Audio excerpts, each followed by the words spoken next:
Well, there's one thing we can say with absolute ontological certitude. Prostitution has been legalized in Washington, D.C. Mary Landrieu, Ben Nelson, Chris Dodd, he gets $100 million.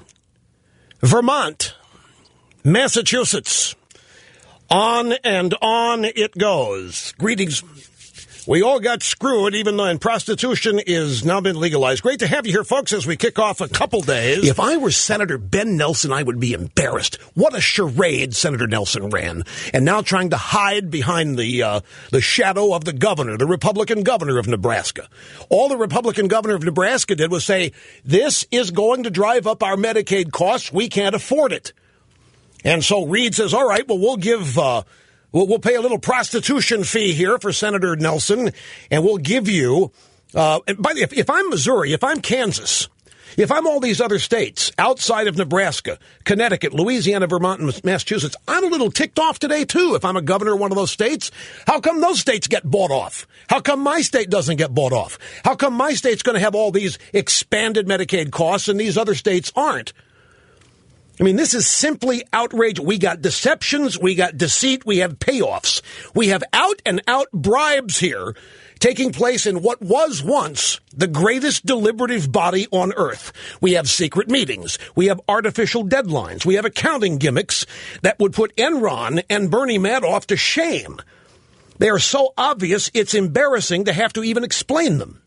We have bills that don't come due until 2014 after Obama's possible second term and liberal senators getting another 6 years. So you can say goodbye to this being a representative republic. It's simply not a democracy anymore. This is a whistle-stop casino. And the American people are totally sold out, are totally ignored, mocked, and laughed at. These sellouts of moderates like Nelson, Landrieu, and others demonstrate. Phones, people eager to get in on this, I'm sure. We'll start in North Platte, Nebraska. Hi, Becky. Great to have you here with us. Hi, Megaditos from the Cornhusker State. Rush, nice to talk to you. You bet. Thank you. I guess I just wanted to address, the complete condescension and arrogance of the Democratic Party. I just feel so betrayed by Ben Nelson. He toured on his town hall meetings this summer, and he promised us what he would and wouldn't vote for. And here this weekend, he's flip-flopped. And just the idea of, I know what's good for you, so I'm just going to vote for this, despite the fact that 57% of Nebraskans are opposed to this. And it's very insulting, I think. Well, I have I have a little soundbite here of Senator Nelson. This was Saturday in Washington, D.C. And let's see, he held a press conference. And here is a portion of what he had to say. Change is never easy, but change is what's necessary in America today. And that's why I intend to vote for cloture and vote for health care reform. While each of my colleagues may differ on how to fix the system, I know of no members who are suggesting that the current system is satisfactory. I know of no member who doesn't think that we need to change our health care system. Where we differ, and I say so with great respect to all of my colleagues on both sides of the aisle, is in the way we fix our health care system. Well, that's just BS. It's total bunk. Change is never easy. That's true. Change is very difficult for a lot of people.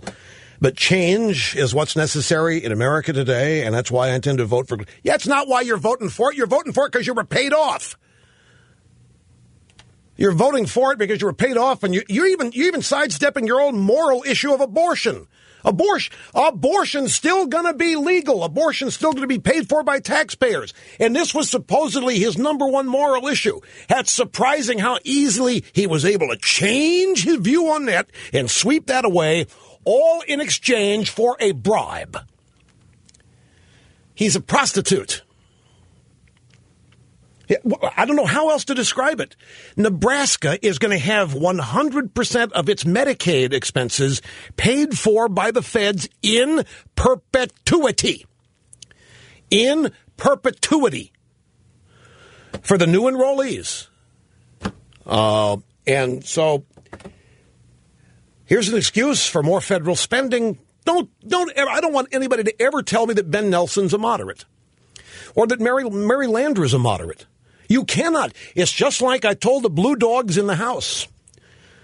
You vote for this, you're not a moderate. You're running around on fiscal restraint policies that you believe in controlling spending. You vote for this, there's no way you get to call yourself a moderate or a fiscal conservative ever again. Isn't going to happen. Senator Nelson, you're finished. You're finished. Nebraskans are not stupid. They have long memories. There aren't that many of them either. Nebraska's population is not that great in terms of other states. It's not that many people I have to forget. And they won't. And listen to Medicare buy-in, and a House bill has a lot more stuff that was taken out of the Senate bill. And, of course, people we can no longer trust anymore, like Ben Nelson, are saying, if anything in the Senate bill changes, my vote is no.